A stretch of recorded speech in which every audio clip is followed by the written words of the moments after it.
Andrea, you are in Paris. You are one of our very first dedoc voices.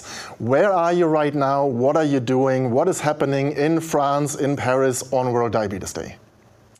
Well, I was almost late for this meeting because I was speaking at another event just a few minutes ago, but I'm really excited to be here and to be speaking to you from Paris today. So as Bastian said, I'm Andrea. I've been living with type 1 diabetes for 24 years. I'm originally from Toronto, so I have a link to the birthplace of insulin. But I've been living in France for 20 years now, and I wanted to start by saying how thankful I was, for living in France, how lucky we are here in France to have great access to diabetes care. We have a very socialized medical system and access to many of the newest technologies fairly easily and fairly equitably across the board. And of course, we can always improve on how quickly a new medication or new devices get approved and come to the market. But often in France, the part of the reason for any delay that there is that we're looking for an equitable access for all. So it's really something that's been made a priority in the healthcare system here.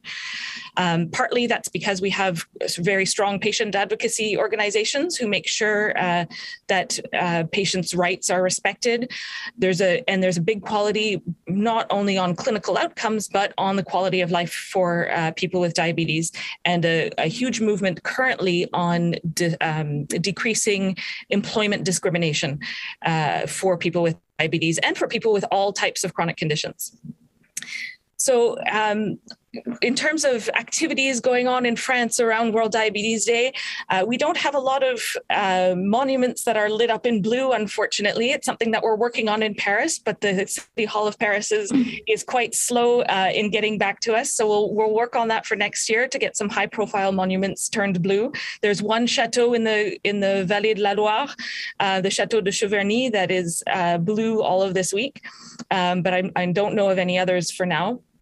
And as was said in the opening remarks about things that are going on all across Europe, the French Diabetes Federation has really kicked off this whole week of World Diabetes Day events with a conference this past week that covered a celebration of the 100 years of insulin, that covered lots of new technologies that are coming out for all types, for people with all types of diabetes.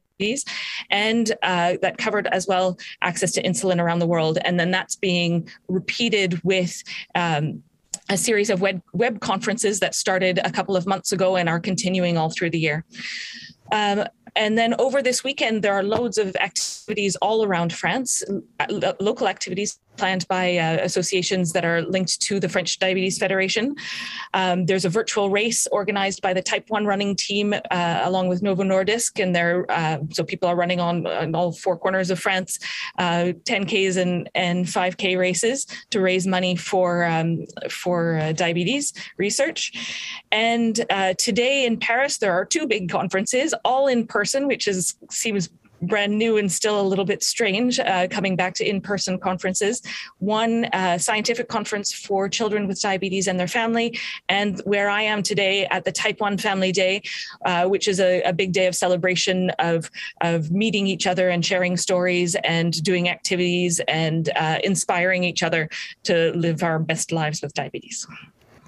And Andrea, the Type 1 family event you are mentioning is run by Leonore, if I'm aware, and she's another of our dedoc voices, and that's where you are right now, is that right? That's where I am right now. I had to find a quiet space away from the conference to be able to talk to you. So tell us a little bit, what exactly are you doing there? Type 1 family, Leonore in the next room, how many people are there, what are you doing, what are you discussing, how long is it taking place? There are about 60 people now, and some people who have registered just for the afternoon because they were at the other scientific conference this morning. It's a series of speakers, people talking about their stories with diabetes, about books that they have written. I spoke this morning about new technologies and access to those technologies. We have a young man in France who has done a lot of huge sporting events. He did the Tour de France on his bike this summer, one day before the professional riders. And so he's 17, he lives with diabetes, and he's done an enormous job of advocating for decreasing employment discrimination for people with diabetes, showing everything that you can do and why there's no reason we shouldn't have access to certain jobs because of the word diabetes. So it seems to me that there's a fair mix of there's actions and events you can participate in, like all the running events you were mentioning. There's a bit of celebrational, a bit of informational content, but also quite a strong advocacy element. Absolutely, and many people coming from different walks of life, and people who don't necessarily always participate in sort of the big conferences, who just have their Instagram account, and that's how they're getting information about diabetes. But it's the ability to come together physically is huge. To be able to meet other people face to face makes such a big difference as well.